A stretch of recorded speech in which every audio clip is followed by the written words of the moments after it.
In the winter of 1971, a 43-year-old woman with calloused fingers from years of typing sat in a windowless room beneath the streets of Melbourne, staring at a pattern that would make the world's superpowers reconsider everything they thought they knew about Australian intelligence. What she discovered in those encrypted Soviet transmissions wasn't just a military secret, it was 45 nuclear submarines positioning themselves in Australia's territorial waters, and absolutely nobody in power believed her. Before we dive into how one dismissed intelligence officer rewrote Cold War history, drop a comment and let me know where you're watching from. Because this story proves that the most dangerous assumptions aren't the ones we make about our enemies, they're the ones we make about our allies. This isn't just another Cold War spy story. This is the moment when the intelligence establishment discovered that brilliance doesn't always speak with an Oxford accent, that colonial outposts can outsmart imperial centers, and that sometimes the most sophisticated intelligence apparatus in the world overlooks the quiet genius working in a basement half a world away.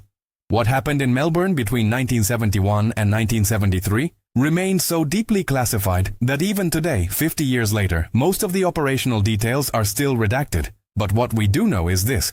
A small team of Australian codebreakers, dismissed as provincial amateurs by their British and American counterparts, detected and tracked the largest submarine deployment in the Southern Hemisphere, an operation so audacious that Soviet naval commanders thought it was impossible to detect. They were wrong, and the person who proved them wrong was someone the intelligence community never saw coming. Her name was Margaret Elsworth, though everyone at the Joint Intelligence Organization facility called her Mags. She'd started her career in 1945 as a typist for the Australian Department of Defence, one of BAE. Hundreds of women who kept the administrative machinery of post-war military bureaucracy running. But Mags had a peculiar talent that her supervisors initially dismissed as obsessive compulsiveness. She noticed patterns in everything. In memos, in budget reports, in supply chain documents, she could spot anomalies that suggested larger systemic issues. By 1952, she'd been quietly moved to signals intelligence analysis, a role that technically didn't exist in official organizational charts because Australian intelligence was still operating under the shadow of British oversight. The conventional wisdom was clear. Real intelligence work happened in London and Washington. The colonies provided listening posts and followed orders. For nearly 2 decades, Mags worked in obscurity, refining her craft while watching British liaison officers take credit for Australian discoveries, while enduring the subtle condescension that came with being both Australian and female in a profession dominated by British men who treated the Southern Hemisphere as an intellectual backwater. She never complained. She simply worked. By 1971, she'd developed a reputation among the small circle of Australian cryptanalysts as the person you went to when standard analysis methods failed. She had an almost supernatural ability to find signal patterns in noise, to detect the faint electromagnetic fingerprints that revealed naval movements, communication protocols, encryption rhythms. But to the broader intelligence establishment, the Americans at Pine Gap, the British at GCHQ, the Australian military brass who still deferred to London for strategic direction, she was essentially invisible. A middle-aged woman with no university degree, working in what was politely called a support role. Everything changed on June 15, 1971. Mags was reviewing routine radio intercepts from Soviet Pacific Fleet communications when she noticed something that made her blood run cold. An irregular pattern in sea ice. Transmission timing. Not in the content, which was heavily encrypted, but in the rhythm of the transmissions themselves. Soviet naval communications followed strict protocols, but these signals had microsecond variations that suggested something unprecedented. Multiple submarines coordinating movements while trying to mask their presence.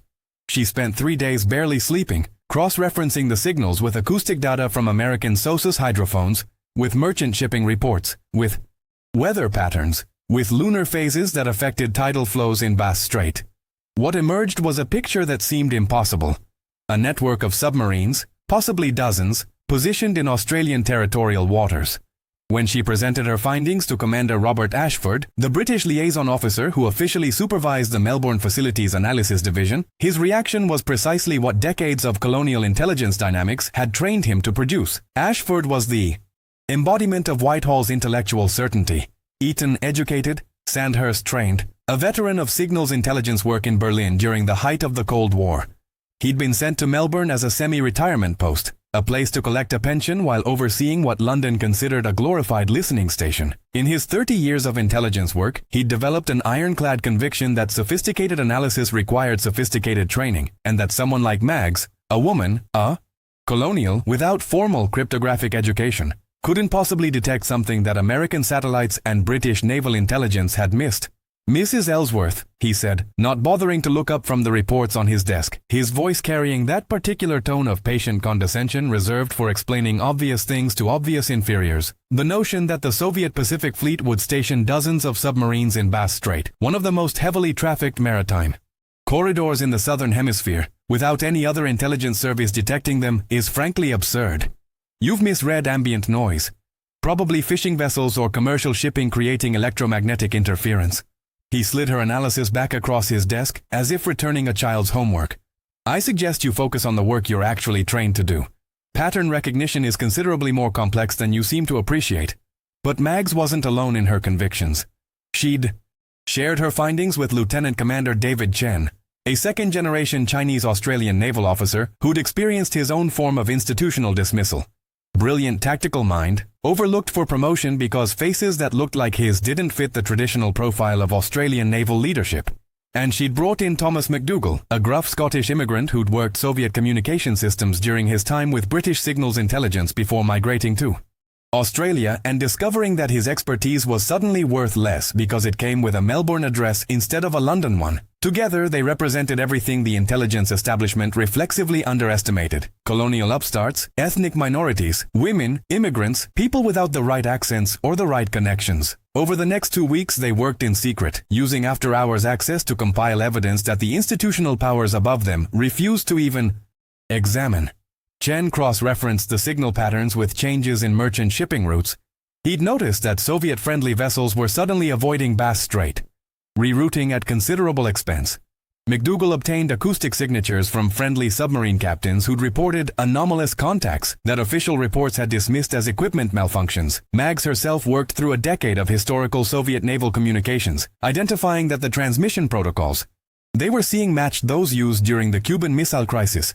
Communications designed for submarines operating in hostile proximity to enemy naval assets. When they presented their expanded findings to a formal review board that included not just Commander Ashford, but also Rear Admiral Jeffrey Pemberton from Australian Naval Intelligence and James Mitchell, the American CIA liaison officer stationed in Melbourne, the room's atmosphere shifted from professional courtesy to barely concealed hostility. Pemberton was old guard Royal Australian Navy, a man who'd spent his entire career working to maintain Australia's close intelligence relationship with Britain and America, terrified that colonial overreach or amateur mistakes might damage those partnerships. Mitchell was the consummate CIA field officer, sharp, dismissive of non-American intelligence capabilities, convinced that anything worth knowing would come through American technical collection systems first. "Let me make sure I understand this correctly," Pemberton said, his voice tight with a mixture of embarrassment and anger, glancing at the British and American officers as if apologizing for wasting their time. "You're suggesting that the Soviet Union has deployed what? 40, 50 submarines? Into one of the most monitored bodies of water in our region. That this massive deployment has gone completely undetected by American satellites, British naval intelligence, and our own coastal monitoring systems. And that you three," he gestured dismissively, "with no formal training in strategic intelligence assessment, have somehow discovered this from signal timing variations?" The way he said it made it sound like they'd claimed to have discovered submarines by reading tea leaves. Mitchell leaned back in his chair, arms crossed, a thin smile playing at his lips. "Ma'am, with all due respect to your enthusiasm, the CIA maintains comprehensive monitoring of Soviet Pacific Fleet deployments. We have satellite reconnaissance, SOSUS arrays, human intelligence assets in Vladivostok, signals intercepts from multiple platforms. If there were Soviet submarines operating in Australian waters, we would know. What you're describing would represent the largest submarine deployment in naval history, and you're basing this on what amounts to amateur radio analysis and conspiracy thinking." He looked at Pemberton and Ashford. "Gentlemen, I think what we're seeing here is a classic case of pattern matching gone wrong. Happens all the time with analysts who don't have the training to distinguish signal from noise." The silence in the room was suffocating. Chen felt his jaw tighten, years of subtle racism and professional dismissal crystallizing into this single moment.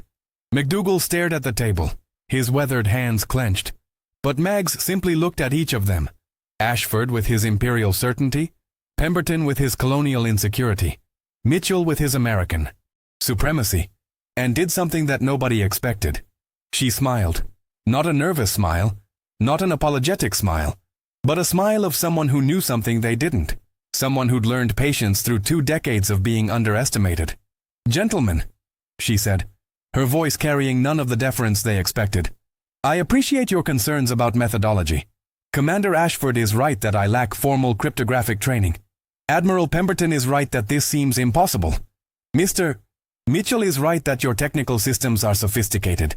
But there's something I think you should know before you dismiss this entirely." She opened her folder and pulled out a single sheet of paper. 3 days ago, I sent my complete analysis to an old contact, someone who might have a different perspective on Soviet naval operations. Ashford's eyes narrowed. "Mrs. Elsworth, you don't have authorization to share classified intelligence analysis with outside contacts. This is a serious breach of—" "His name is Admiral Sergei Gorshkov," Mags continued, her voice cutting through Ashford's protests like a knife through water. "He commands the Soviet Navy. I'm told he's quite interested in learning that someone finally noticed his submarines." The room erupted. Pemberton half rose from his chair, face flushed. Mitchell's hand slammed on the table. Ashford looked like he'd been struck. But Mags continued, calm and steady, as if she were discussing weather patterns rather than causing what appeared to be an international intelligence catastrophe. "Of course, I didn't send it to him directly. That would be treason. I sent it to Professor Bernard Fitzgerald at Cambridge, the man who actually trained me in cryptographic analysis during the war. When the British government was desperately recruiting anyone with pattern recognition skills and didn't particularly care about formal credentials. Professor Fitzgerald, you see, spent 5 years in Soviet naval intelligence, schools after the war as part of a liaison program. He still maintains contact with several of his former counterparts, including Admiral Gorshkov's personal staff. I simply asked Professor Fitzgerald for a professional consultation on my analysis." She pulled out a telegram, dated 2 days earlier. "Professor Fitzgerald responded this morning. He confirmed my methodology is sound and suggested I might want to check acoustic patterns specifically around King Island and the Tasmanian Shelf. He also mentioned rather cryptically that I should extend my congratulations to whoever taught Australian signals intelligence to listen for what isn't being transmitted, rather than just what is." She looked directly at Mitchell. "Your SOSUS arrays, Mr. Mitchell, are extraordinarily sophisticated at detecting submarine noise. They're considerably less effective at detecting submarines that aren't making noise. Submarines that are sitting stationary, waiting, communicating only in highly compressed burst transmissions during specific tidal conditions, when ambient noise masks their signals." The revelation hit like a thunderclap. Ashford's face had gone from condescending superiority to frozen shock. This wasn't just about submarine detection anymore. Mags had just demonstrated that she had access to intelligence networks and expertise that none of them had suspected, that their colonial subordinate had run circles around their protocols and their assumptions. But she wasn't finished. "As for my qualifications," she continued, reaching into her folder again, "I should clarify something about my support role. Commander Ashford, you mentioned that pattern recognition requires sophisticated training. You're absolutely right. That's why, in 1943, when I was 18 years old, I was recruited by Bletchley Park to work on Japanese naval codes.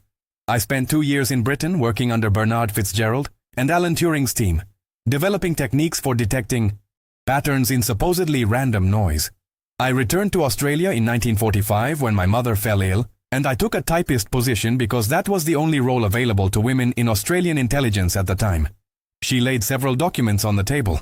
Commendations, letters of recommendation, operational summaries, all with the highest classification markings, all dated from the 1940s, all praising the work of Margaret Elsworth in breaking Japanese communications codes that had helped secure Allied victory in the Pacific. "These documents were classified for 25 years, she said quietly. "They were declassified 6 months ago. I never mentioned my war work because it was secret, and because in 1945, when I came home, nobody particularly cared what women had accomplished during the war. We were expected to go back to being secretaries and let the men take credit for winning." She looked at each of them. "So I became a secretary. But I never stopped being a codebreaker. And, for the past 26 years, while you gentlemen have been dismissing me as clerical support, I've been doing exactly what I did at Bletchley Park, finding patterns that change history." The atmosphere in the room had completely inverted. Pemberton looked stricken, as if watching his entire strategic worldview collapse. Mitchell had uncrossed his arms, leaning forward now, reassessing. Even Ashford seemed to be processing the revelation that he'd spent 3 years supervising someone whose expertise dwarfed his own. Chen seized the moment. "Gentlemen, with respect, we're wasting time arguing about credentials when there may be dozens of nuclear submarines in our territorial waters. Mrs. Elsworth has provided a methodology, historical precedent, and independent expert confirmation. The question isn't whether we believe her. The question is whether we can afford not to investigate immediately," McDougall added, his Scottish brogue thick with suppressed anger. "I worked Soviet comms for 8 years before I came here. What Mrs. Elsworth is describing matches exactly what we saw before major Soviet naval operations. This isn't amateur analysis. This is the real thing. And if you brass hats are too bloody proud to admit that maybe, just maybe, we know what we're talking about, then God help us all." The room fell into tense silence. Finally, it was Mitchell who spoke, his voice stripped of condescension, replaced by the crisp professionalism of someone recognizing an actual threat. "Mrs. Elsworth, if you're right about this, if there really are Soviet submarines operating in Australian waters, then we're looking at a strategic crisis that could fundamentally alter the balance of power in the Pacific. The U.S. has naval assets in the Indian Ocean and Pacific that could be compromised, Allied communications that could be intercepted. If the Soviets have achieved this level of operational security," he paused. "We need to confirm this immediately. What do you need?" Mags didn't hesitate. "Access to all acoustic monitoring data from Bass Strait for the past 90 days. Authorization to coordinate with HMS Cerberus and patrol vessels for active sonar searches. And I need you to stop treating this like a colonial curiosity and start treating it like what it is, the most significant naval intelligence discovery of the Cold War." What followed was 72 hours of intelligence work that rewrote operational protocols. Using Mags's pattern analysis, Australian and American naval assets conducted carefully coordinated searches that avoided alerting the Soviet submarines. What they found was staggering. Not 45 submarines, 47. A mixture of diesel-electric and nuclear attack submarines, positioned in a network that effectively gave the Soviet Union the capability to monitor all naval traffic through Bass Strait, to track American carrier groups, to threaten supply lines between Australia and its allies. The submarines had been there for weeks, possibly months, operating in near-perfect silence, communicating only in brief, encrypted burst transmissions that looked like background noise to conventional monitoring systems. The counter-operation, classified as Operation Silent Watch, was directed by Mags herself, working with a team that now included Mitchell, Pemberton, and a newly humbled Ashford. They didn't try to force the submarines to surface. That would have created an international incident and potentially triggered a shooting war. Instead, they documented everything. Tracked movements, recorded communications protocols, mapped the entire network. They let the Soviets think their operation remained undetected, while systematically stripping away every advantage the deployment had created. 3 weeks later, the Soviet submarines began withdrawing. Not in a sudden exodus that would signal detection, but gradually in a pattern that suggested a planned operational rotation. But the Soviet naval intelligence knew. Through back channels and carefully coded diplomatic communications, they'd learned that their invisible deployment had been mapped down to individual submarine positions, that Australia had defeated their most sophisticated signal security protocols. The story of what happened in that windowless room in Melbourne remained classified for decades.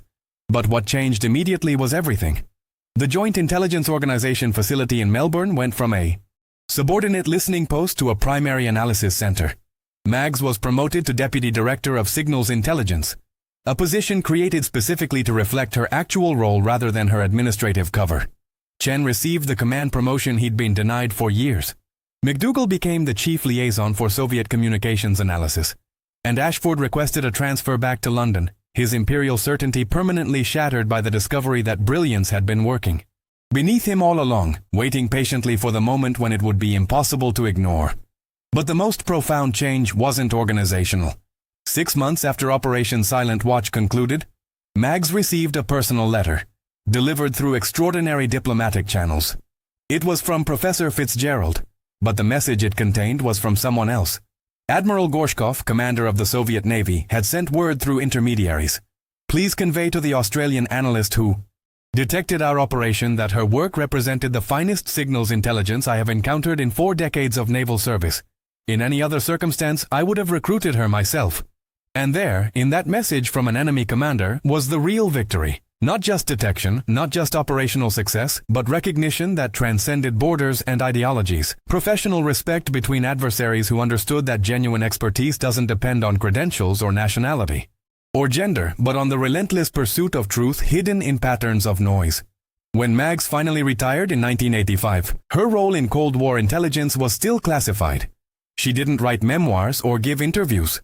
She returned to her garden in suburban Melbourne, to her husband and children, to a life that looked unremarkable from the outside. But throughout the intelligence services of Australia, Britain, and America, her legacy was preserved in a single principle that became unofficial: doctrine. Never assume that the most important analysis is coming from the most prominent voices. Sometimes the person who changes everything is the one everyone overlooked. So what's the lesson here? What does a Cold War intelligence operation from 50 years ago teach us about how we see talent, how we recognize expertise, how we value contributions from people who don't fit our expectations? It's this: arrogance is expensive. Every time Commander Ashford dismissed Mags because she didn't have the right credentials, every time Admiral Pemberton deferred to London because he assumed colonial intelligence was inferior, every time James Mitchell ignored Australian analysis because American systems were more sophisticated, they were making the same catastrophic mistake. They were measuring competence by pedigree rather than performance, by status rather than substance. The Soviet Union deployed 47 nuclear submarines into Australian waters because they assumed correctly. That institutional arrogance would make the obvious invisible. They understood that intelligence organizations, like all human hierarchies, have blind spots created by their own self-importance. They bet that a woman working in a basement in Melbourne would be dismissed even if she discovered the truth. And they were almost right. Almost. But what they couldn't account for was that some people don't need recognition to do extraordinary work, that some people perfect their craft in obscurity. Because the work itself matters more than the credit. Margaret Elsworth changed Cold War history not despite being underestimated, but in some ways because of it. Being invisible gave her freedom from the performative demands of institutional politics. Being dismissed meant nobody monitored her methods or questioned her late nights or wondered why she maintained contacts with British cryptographers from 3 decades earlier.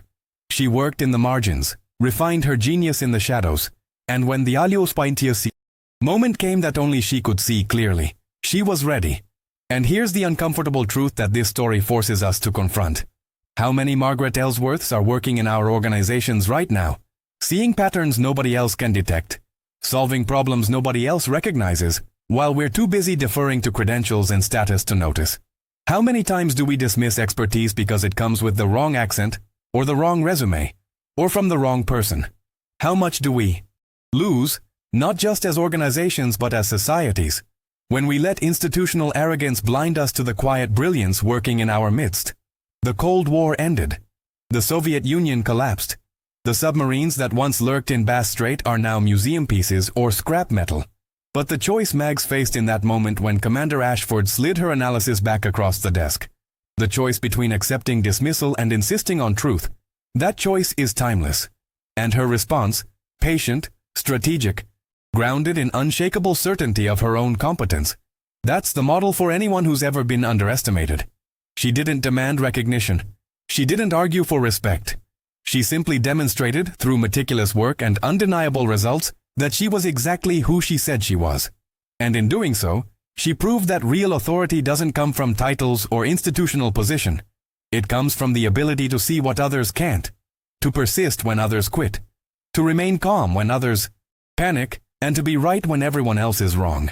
If you found this story as powerful as I did, if it made you think about how we recognize talent and value expertise, then do me a favor. Hit that like button so more people discover this story. Drop a comment sharing a time when you or someone you know was underestimated and proved everyone wrong. Share this video with someone who needs to hear that their overlooked brilliance matters. And subscribe, because stories like this, stories about ordinary people doing extraordinary things, about quiet competence defeating loud arrogance, about the human capacity for excellence that transcends all the barriers we construct. These are the stories that deserve to be remembered. Margaret Elsworth spent decades being invisible. Let's make sure her legacy isn't forgotten.